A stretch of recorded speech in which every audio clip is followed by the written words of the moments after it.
A Humble Collector is proud to present The Elephant Remembers, War Dead of the Gustav Hoffmann Shoe Company, 1939 to 1947.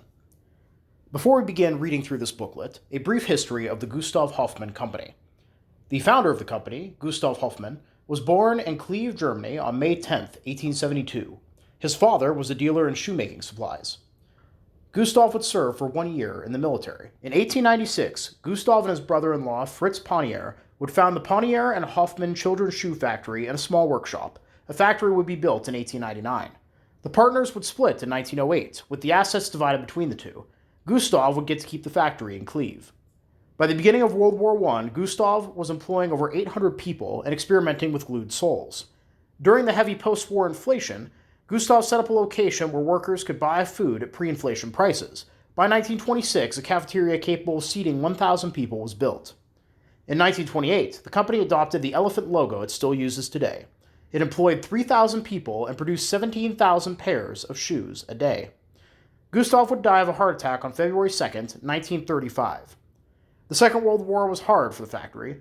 During the war, the first heavy air raid on Cleve would arrive on October 7, 1944. The production was then relocated to Heidelberg. A second large raid on Cleve on February 7, 1945, would destroy 80% of the factory. Many workers from the factory would be killed in these two bombings, as will be detailed in the following pages. Post-war, shoe production would begin again, and by November of 1946, the factory was producing 4,500 pairs of shoes a day. By 1950, reconstruction of the factories was complete, and the factory and brand continue to this day. However, in 1953, this booklet, the subject of the series, was published, detailing the war dead of the company from the Second World War. In memory, Gustav Hoffmann, GmbH, Cleve, Heidelberg, Dinslaken. Introduction to the booklet commemorating the fallen of our company in the last World War. A feeling of melancholy and pain seizes us, and our hearts grow still as we look at the following pages. We will let our thoughts run back to the difficult years when all those women and men who meet us again here as photos in this book worked alongside us. Many, indeed most of them, were young, full of ideas for the future and a zest for life. Others were at the peak of their careers, and some were already looking to their grandchildren. And they were all human beings like us, and then an inexorable fate seized them, snatched them from us, and took them to their rest before their life was complete. We living stayed behind. And yet we remain connected to them, through our hearts and minds, through the everyday work we do, which was once theirs as well. Here begins the unwritten but so haunting commitment to all of us who are allowed to live. We continue the work that death took from the hands of those who fell. When everyday life pulls us under its spell, work fills us up and often threatens to obscure the memory of yesterday in order to protect today and tomorrow. The fallen in our company will always be both a reminder and an admonition to keep the peace and for our community to stand together in the memory of those dead. We will have to realize that one day, after the end of our lives, we will all, without exception, stand before those fallen who ask us, "What have you done that the sacrifice of our life was not in vain? Have you kept peace within and without?" They will call to us, "We have suffered so that you may live in peace. Think of us so that our own fate does not also affect your and our families, children, and grandchildren." In our remembrance, we include those whose fate is still uncertain. We stand with their families in the ardent wish for a speedy return home. The memory of everyone lives in our hearts. In November of 1953, and the Spirit of God is in all of us. They all had a human face who fell with us, and they all spoke human sounds, laughed and wept like us, caressed their children like us. They all had a heart like our heart, that loved, hoped, suffered, a heart that fought and fought to the death. They all trembled for one thing, life. And one thing reconciled and united everyone, death. Jacob Knipe. A. Wilhelm Ahl, born September 13, 1923 in Cleve, fell October 14, 1943 in the East. He died as a Gefreiter at the Konstantinovka Field Hospital in Ukraine.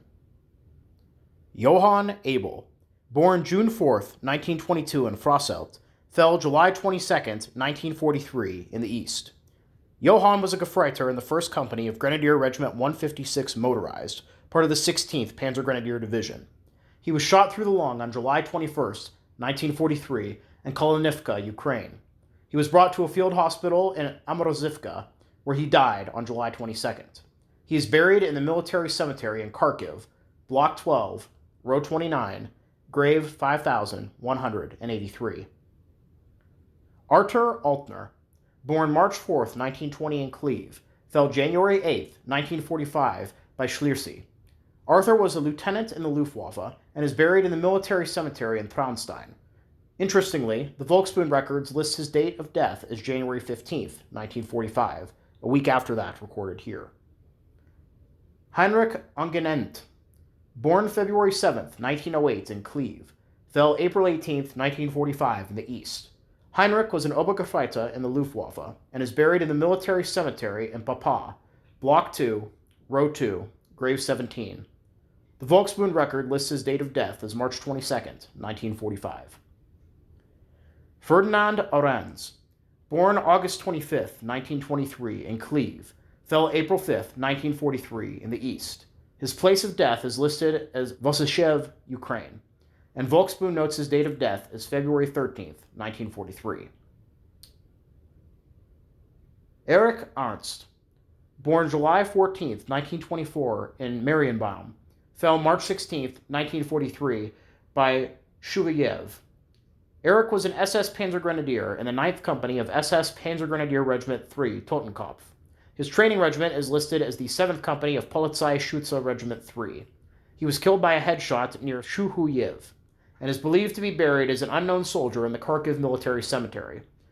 At that time, the Totenkopf division had just captured Kharkiv and was fighting alongside SS Das Reich and SS Leibstandarte Adolf Hitler. Gerhard Ernst, born October 14, 1912 in Neuterden, fell June 1, 1942 by Kulm.